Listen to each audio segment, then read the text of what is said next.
Good morning students. मैं आज आपके बीच इलेक्ट्रोकेमिस्ट्री का नेक्स्ट वीडियो लेके प्रस्तुत हुआ हूँ।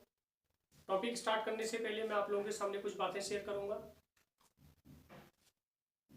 देखिए बच्चों, ये ज़रूरी नहीं है कि कोई वीडियो देखने के बाद ज़रूरी नहीं है कि उसी में आपके समझ में आ जाए या उतना ही काफ़ी है, क्योंकि क्लासरूम टीचिंग और ऑनलाइन टीचिंग में काफ़ी डिफरेंस है।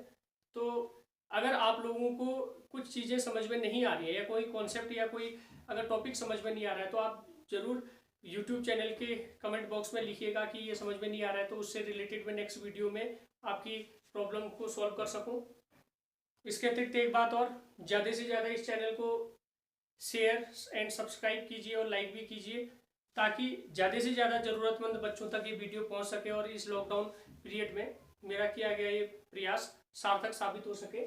आइए टॉपिक स्टार्ट करते हैं। जैसे इलेक्ट्रोकेमिस्ट्री में पिछली वीडियो में मैं आप लोगों को मैं टॉपिक वाइज आगे बढ़ा रहा हूँ। ऐसा कोशिश मेरी ओर से है कि कोई भी कंटेंट छूटे ना। ठीक है, अगर कोई कंटेंट छूटता है तो आप पूछ सकते हैं, आप बता सकते हैं। इलेक्ट्रोकेमिस्ट्री स्टार्ट करते हैं। इससे पहली वीडियो में मैं आप लोगों को बता चुका था कि कैसे इलेक्ट्रोलाइटिक सॉल्यूशन की कंडक्टिविटी को मेजर किया जा सकता है by the help of conductivity cell. अब बात करते हैं मोलर चालकता की, मोलर कंडक्टिविटी। ठीक है, मोलर कंडक्टिविटी या मोलर चालकता का मतलब हुआ, मोलर कंडक्टिविटी का मतलब हुआ कि एक मोल वैद्युत अपघट्य वाले विलयन की जो चालकता होती है उसकी सीमांत जो चालकता होती है उसकी मोलर चालकता कहलाती है। यानी अगर एक मोल इलेक्ट्रोलाइट हो किसी सॉल्यूशन में, एक मोल वैद्युत अपघट्य हो किसी विलयन में, वैद्युत अपघट्य की मात्रा एक मोल हो, एक मोल वैद्युत अपघट्य वाले विलयन में समस्त आयनों द्वारा प्रदर्शित चालकता जो होगी वो उसकी मोलर चालकता कहलाती है। So the molar conductivity of an electrolytic solution is the conductivity shown by 1 mole of electrolyte in that solution। किसी सॉल्यूशन में अगर इलेक्ट्रोलाइट के 1 मोल प्रेजेंट है तो उस विलयन द्वारा, उस सॉल्यूशन द्वारा जो कंडक्टिविटी शो की जाएगी उसी को मोलर कंडक्टिविटी कहेंगे। यानी एक मोल वैद्युत अपघट्य वाले विलयन की जो चालकता होगी उसकी मोलर चालकता कहलाती है। मोलर चालकता को लैम्डा से प्रदर्शित करते हैं। लैम्डा इज इक्वल टू चालकता बट्टे 1000 गुणा मोलरता। याद रखेगा, ये पीछे न्यूमेरिकल क्वेश्चन करने में आपके लिए हेल्पफुल होगा। Molar conductivity is equal to होता है, molar conductivity is equal to conductivity by 1000 into molarity, यानी चालकता बट्टे 1000 गुणा मोलरता। इसका जो मात्रक होता है सीमेंज मीटर स्क्वायर पर मोल या सीमेंज सेंटीमीटर स्क्वायर पर मोल होता है। सीमेंज मीटर स्क्वायर पर मोल या सीमेंज सेंटीमीटर स्क्वायर पर मोल, यानी एक मोल वैद्युत अपघट्य वाले विलयन की चालकता को ही उसकी मोलर चालकता कहेंगे। यानी the molar conductivity of a solution is the conductivity shown by 1 mole electrolytic solution. एक मोल इलेक्ट्रोलाइटिक सॉल्यूशन द्वारा जो कंडक्टिविटी शो होगी उसी को मोलर कंडक्टिविटी कहेंगे। यानी lambda M is equal to conductivity by 1000 into M. या एक चीज और याद रख लेना, molar conductivity is equal to होता है lambda is equal to conductivity into ये वी है वॉल्यूम, ये तो कंडक्टिविटी है, ये है वॉल्यूम, कंडक्टिविटी इंटू वॉल्यूम। ठीक है, अब बात करते हैं सीमांत मोलर चालकता की, limiting molar conductivity. When the concentration of a solution approaches to zero, जब किसी वैद्युत अपघट्य विलयन की सांद्रता शून्य की ओर पहुंचने लगती है तो उसकी मोलर चालकता को ही सीमांत मोलर चालकता कहते हैं। जब किसी वैद्युत अपघट्य विलयन की सांद्रता बहुत कम हो, अल्प की ओर हो, यानी शून्य की ओर, इतना ज्यादा पानी मिला लिया तो ना के बराबर जब होता है, शून्य की ओर पहुंचने लगती है तो उस विलयन की मोलर चालकता को ही उसकी सीमांत मोलर चालकता कहते हैं। यानी you can say that the molar when the concentration of an electrolytic solution approaches to zero, यानी जीरो की ओर पहुंचने लग जाती है, the molar conductivity of that electrolytic solution is known as limiting molar conductivity। यानी मोलर कंडक्टिविटी को ही limiting molar conductivity कहेंगे कब, जब कंसंट्रेशन अप्रोचेस टू जीरो, यानी जब सांद्रता शून्य की ओर पहुंचने लगती है। और इसे एक्सप्रेस किया जाता है लैम्डा नॉट से। ठीक है, तो लैम्डा बराबर molar conductivity, lambda not is equal to limiting molar conductivity. कब होगी limiting molar conductivity? When concentration approaches to zero, जब किसी वैद्युत अपघट्य विलयन की सांद्रता शून्य की ओर पहुंचने लगती है तो उस समय उसकी मोलर चालकता को ही सीमांत मोलर चालकता कहते हैं। यानी when the concentration of an electrolytic solution approaches to zero, its molar conductivity is known as limiting molar conductivity. It is expressed as lambda naught. अब तीसरा बहुत महत्वपूर्ण फैक्टर ये आता है एग्जाम में, सांद्रता के साथ कैसे परिवर्तन होता है चालकता में। तो सांद्रता याद रखना, सांद्रता यानी कंसंट्रेशन, सांद्रता यानी कंसंट्रेशन को बढ़ाओगे, सांद्रता बढ़ाओगे तो कंडक्टिविटी भी बढ़ेगी। ठीक है, सांद्रता बढ़ाने पर कंडक्टिविटी भी बढ़ती है, कंडक्टिविटी भी बढ़ेगी। सांद्रता कम करोगे कंडक्टिविटी भी लेस हो जाएगी, कम हो जाएगी। यानी याद रखना, सांद्रता बढ़ाने पर कंडक्टिविटी बढ़ती है, सांद्रता घटाने पर कंडक्टिविटी कम होती है। यानी सांद्रता यानी कंसंट्रेशन अगर इंक्रीज करोगे तो कंडक्टिविटी भी इंक्रीज करेगी, कंसंट्रेशन डिक्रीज करोगे तो कंडक्टिविटी भी डिक्रीज हो जाएगी। रीजन क्या है इसका, देखो एक चीज बताना चाहूंगा कि विद्युत धारा के प्रवाह के लिए या चालकता के लिए, विद्युत धारा के प्रवाह के लिए या किसी के भी सुचालक होने के लिए, विद्युत के प्रवाह के लिए आवेश का होना जरूरी है। ठीक है, जिसमें जो भी इलेक्ट्रिसिटी को कंडक्ट करता है उसमें आवेश का होना जरूरी है। आवेश दो फॉर्म में पाए जा सकते हैं, या तो मुक्त इलेक्ट्रॉन के रूप में, फ्री इलेक्ट्रॉन के रूप में, या तो आयंस के रूप में। ठीक है, जिसमें मुक्त इलेक्ट्रॉन, फ्री इलेक्ट्रॉन्स होंगे, जैसे फ्री इलेक्ट्रॉन किसमें होते हैं, मेटल्स में, धातुओं में मुक्त इलेक्ट्रॉन होते हैं, उसके कारण वो इलेक्ट्रिसिटी को कंडक्ट करता है। जबकि इलेक्ट्रोलाइटिक सॉल्यूशन में क्या होते हैं, आयंस होते हैं, इन आयनों के कारण ही विद्युत धारा का उसमें संचार होता है। अब हम बात करते हैं किसी इलेक्ट्रोलाइटिक सॉल्यूशन की, जैसे टेबल सॉल्ट यानी NaCl सॉल्यूशन की बात करेंगे।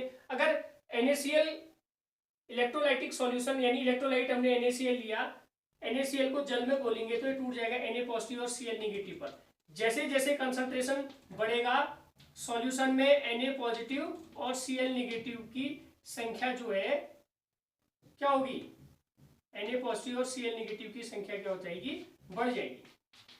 ठीक है, कंसंट्रेशन बढ़ाओगे तो आयनों की संख्या में क्या होगी, वृद्धि होगी, आयनों की संख्या में वृद्धि होगी तो कंडक्टिविटी भी बढ़ जाएगी। यानी सांद्रता के साथ चालकता में क्या परिवर्तन, देखो सांद्रता बढ़ाने पर चालकता भी बढ़ जाती है, कंसंट्रेशन इंक्रीज करोगे तो कंडक्टिविटी भी इंक्रीज कर जाती है। क्यों, क्योंकि due to ions, by increasing the concentration number of ion increase, यानी कंसंट्रेशन बढ़ाने पर आयनों की संख्या में वृद्धि होती है, आयनों की संख्या में वृद्धि होगी तो इसका मतलब विद्युत धारा ले जाने वाले आयनों की संख्या में वृद्धि होगी तो चालकता भी क्या हो जाएगी, कंडक्टिविटी भी बढ़ जाएगी। तो इसका रीजन ये है कि by increasing the concentration the total number of ions present in the solution increased, due to which conductivity also increased. या हम कहेंगे, हिंदी में कहेंगे तो सांद्रता बढ़ाने पर आयनों की संख्या में वृद्धि होती है जिसके कारण चालकता भी बढ़ जाती है। या सांद्रता घटाने पर क्या होगा, सांद्रता घटाने पर विलयन में आयनों की संख्या क्या हो जाएगी, सांद्रता घटाने पर विलयन में आयनों की संख्या कम हो जाएगी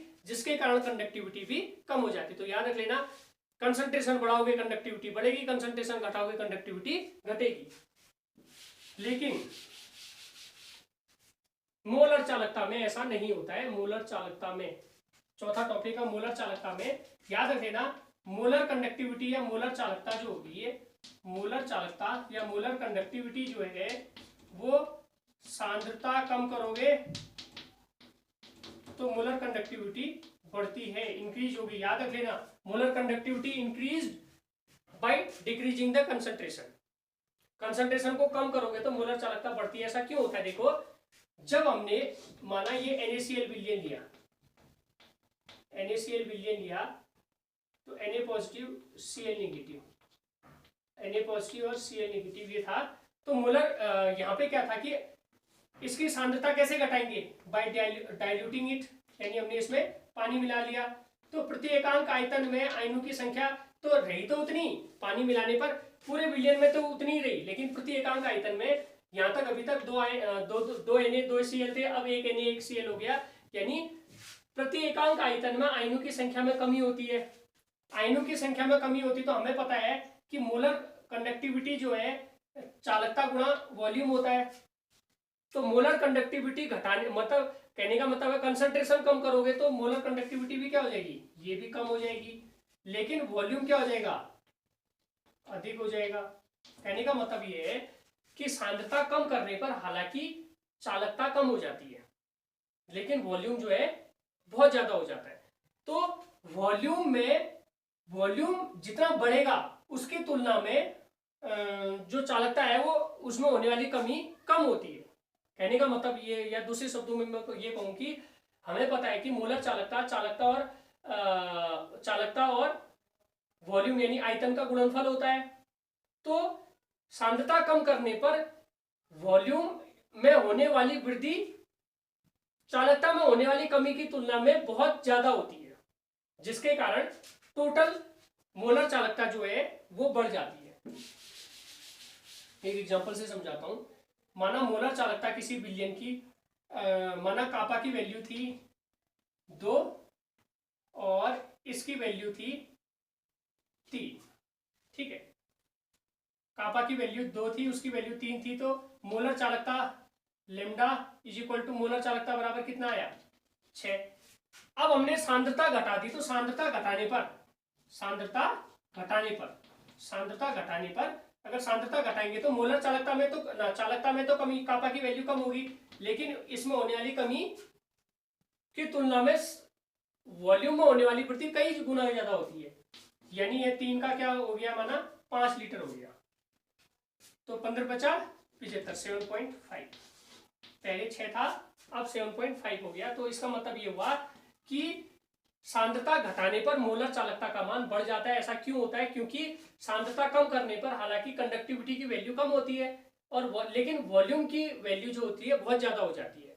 तो वॉल्यूम की वैल्यू में होने वाली वृद्धि की तुलना में कापा की वैल्यू में होने वाली कमी कम होती है। यानी हम कह सकते हैं कि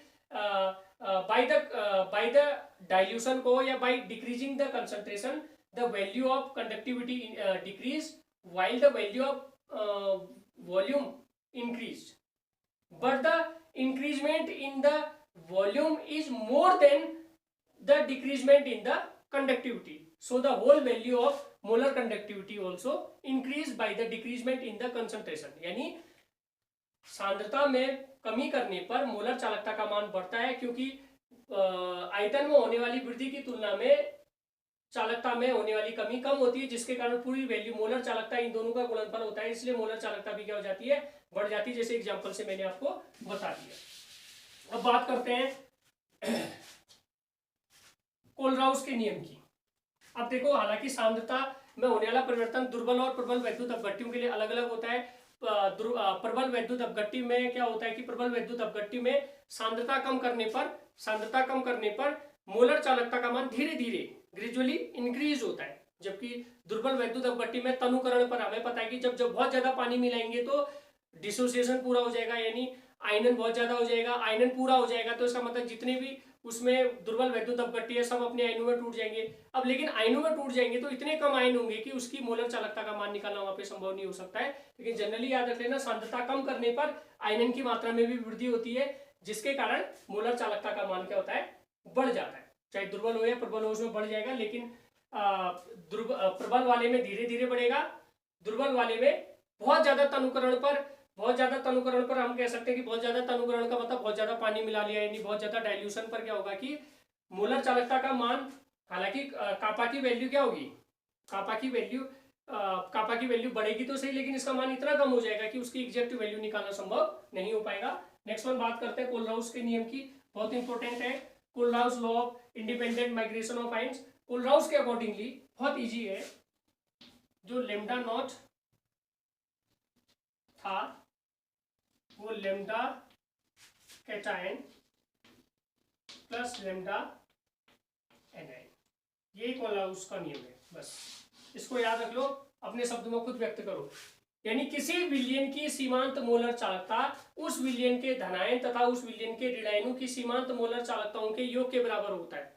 यानी the limiting molar conductivity of an electrolytic solution is the sum of cationic limiting molar conductivity and anionic limiting molar conductivity. यानी किसी विद्युत अपघट्टी विलयन की सीमांत मोलर चालकता उसके धनायन तथा ऋणायन की सीमांत मोलर चालकताओं के योग के बराबर होती है। जैसे अगर हम बात करें लेमडा NaCl सॉल्यूशन की, ठीक है, वैद्युत अपघट्य विलयन NaCl, इसकी NaCl विलयन की सीमांत मोलर चालकता बराबर क्या होगा, lambda Na positive plus lambda Cl negative, ठीक है, lambda Na positive plus lambda Cl negative. ये तो हो गया कोलराउस का नियम।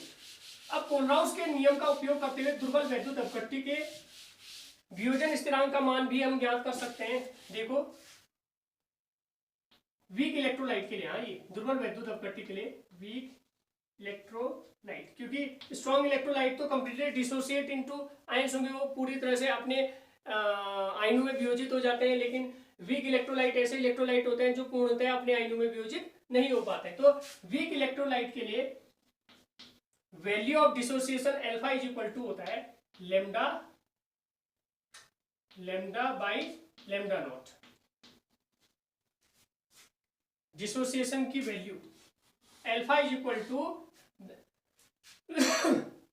For a weak electrolyte the value of dissociation is the ratio of molar conductivity and limiting molar conductivity, यानी मोलर चालकता और सीमांत मोलर चालकताओं का अनुपात ही किसी दुर्बल वैद्युत अपघट्य के वियोजन की मात्रा होगा। तो वियोजन की मात्रा alpha is equal to lambda बट्टे लेमडा नॉट, मोलर चालकता बट्टे सीमांत मोलर चालकता। लेकिन कक्षा 11 में आपने पढ़ा था, अब पढ़ा था नहीं पढ़ा था वो अलग बात है, लेकिन कक्षा 11 में था जो वियोजन स्थिरांक था dissociation constant K A is equal to C alpha square over 1 minus alpha होता है। Dissociation constant K is equal to C alpha square over 1 minus alpha. अब अल्फा की वैल्यू यहां से रखेंगे तो के बराबर क्या हो जाएगा, K is equal to lambda square बट्टे लेमडा नॉट का स्क्वायर, ब्रैकेट के अंदर 1 minus lambda by lambda not आया। Then K is equal to lambda square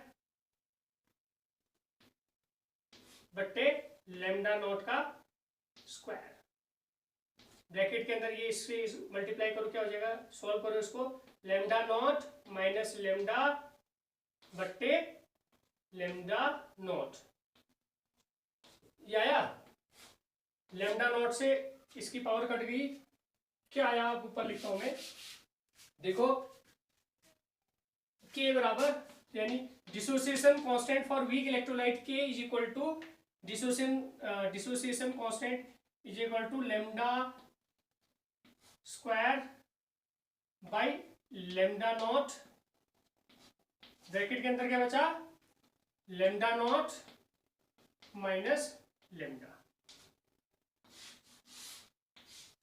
By this equation, by using Kohlrausch law, we can also measure the dissociation constant for a weak electrolyte.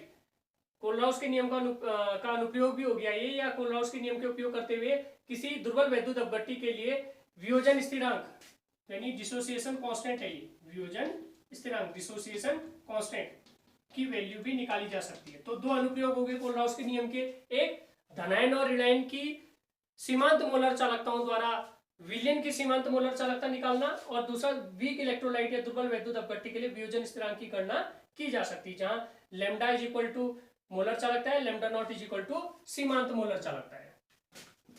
ठीक है, अब बात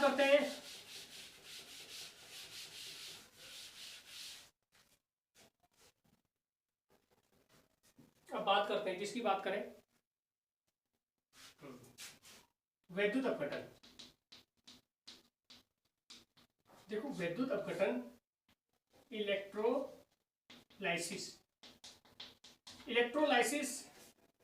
का मतलब हुआ इलेक्ट्रोलाइटिक सेल में electrolysis की प्रोसेस कंप्लीट की जाती है। इलेक्ट्रोलाइटिक सेल यानी वैद्युत अपघटनीय सेल में पहले बता चुका हूं कि वह सेल जो वैद्युत ऊर्जा को रासायनिक ऊर्जा में परिवर्तित करता है, यानी किसी सेल में या किसी वैद्युत अपघट्य विलयन में जब विद्युत धारा प्रवाहित की जाती है तो एनोड पर ऑक्सीकरण होगा, पता ही है, कैथोड पर हमेशा अपचयन होगा। तो कैथोड पर पदार्थ का डिपोजिशन होगा, कैथोड पर कोई पदार्थ क्या होगा, डिपोजिट होगा, मुक्त होगा, यानी अवक्षेपित होगा।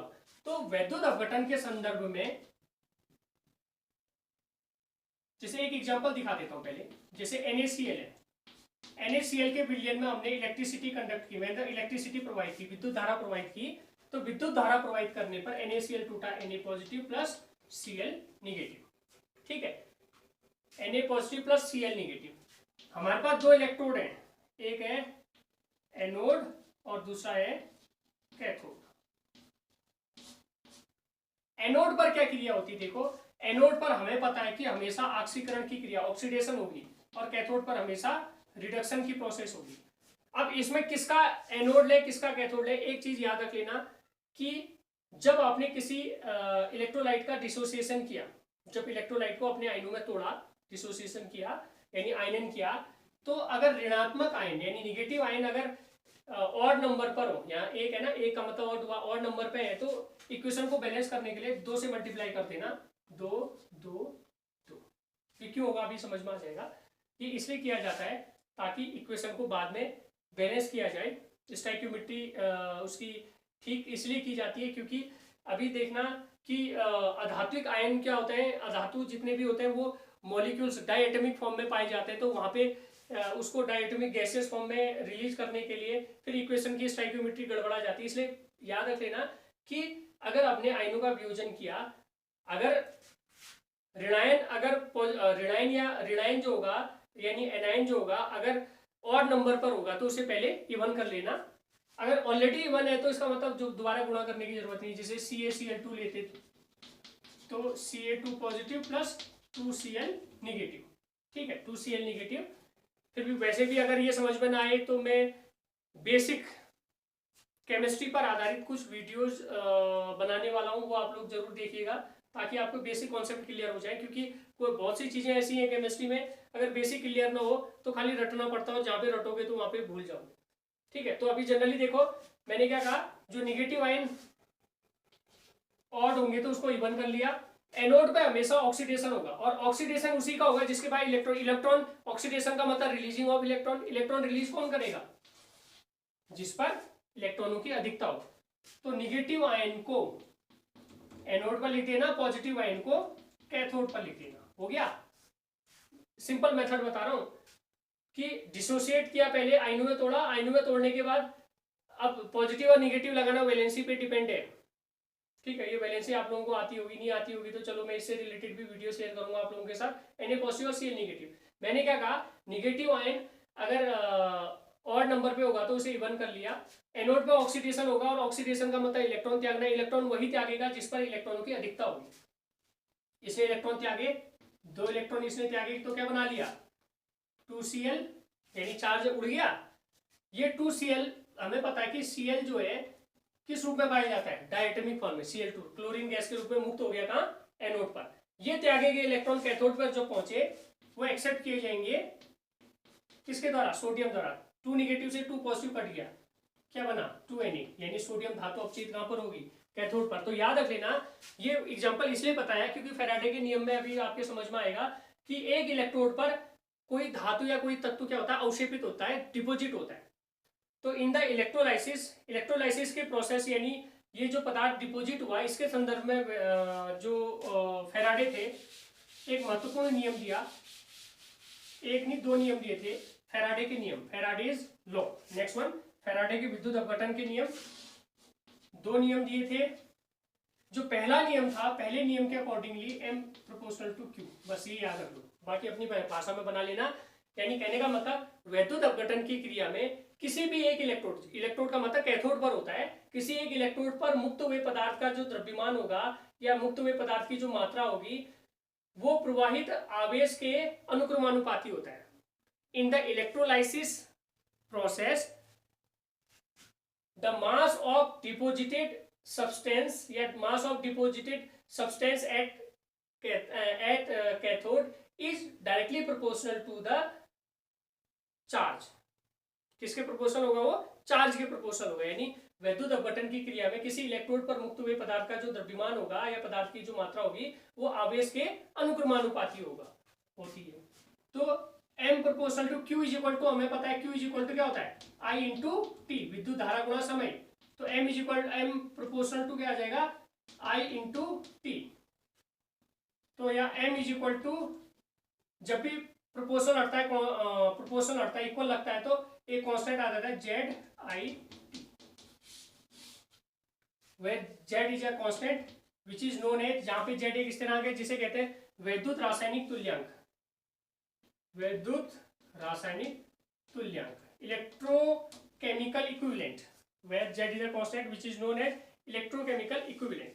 तो याद रख लेना इन द प्रोसेस, अभी मैंने NaCl का वैद्युत अपघटन कराया तो हमें पता था कैथोड पर क्या मुक्त हुआ, सोडियम। तो कैथोड पर मुक्त हुए पदार्थ यानी सोडियम की मात्रा प्रवाहित आवेश के समतुल्य होगी, जितना आवेश प्रवाहित कराया जाएगा उतना ही सोडियम डिपॉजिट होगा, ठीक है। और हमें पता है कि आवेश charge is equal to, charge is the product of time into current, Q is equal to IT होता है, तो M proportional to I into T हो जाएगा, तो M is equal to ZIT।